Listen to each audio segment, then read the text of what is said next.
முறையாக மின்சாரம் வழங்காததை கண்டித்து திருப்பூர் அருகே மின்வாரிய அலுவலகத்தை பொதுமக்கள் முற்றுகையிட்டனர். திருப்பூர் மாவட்டம் பல்லடத்தை அடுத்த நாசுவம்பாளையம் பகுதியில் வசிக்கும் மக்கள் மின் மீட்டருக்காக கடந்த 5 மாதங்களுக்கு முன் 15,000 ரூபாய் மின்வாரிய அலுவலகத்தில் கட்டினர்.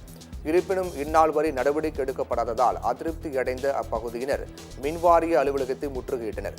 குழந்தைகள் மின்சாரம் இல்லாததால் மிகுந்த சிரமத்திற்குள்ளாவதாகவும் இரவு நேரங்களில் விஷ ஜந்துக்கள் வருவதாகவும் வேதனை தெரிவித்தனர். இதையடுத்து 1 மாதத்திற்குள் சரி செய்து தருவதாக மின் ஊழியர்கள் உறுதியளித்ததால் அவர்கள் கலைந்து சென்றனர். ஆங்கில இல்ல, நட்டு போல்ட்ல இல்ல, எங்களுக்கு போதுமான பொருள் இல்ல, கம்பி இல்ல அப்படின்னு சொல்லி எங்களுக்கு திருப்பி தாட்டாங்க. இப்போ நாங்க 1 மாசத்துக்கு முன்னால வந்தபோது பேசிட்டு போனதுக்கு அப்புறம் 2 வீதிக்கு மட்டும் கம்பி இழுத்தாங்க.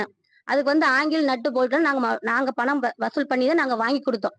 எங்களோட ஒத்துழைப்பு இருந்துமே நீங்க தர மாட்டேங்கிறீங்க அப்படின்னு சொல்லி நாங்க ஆபீஸ்ல கேட்டோங்க.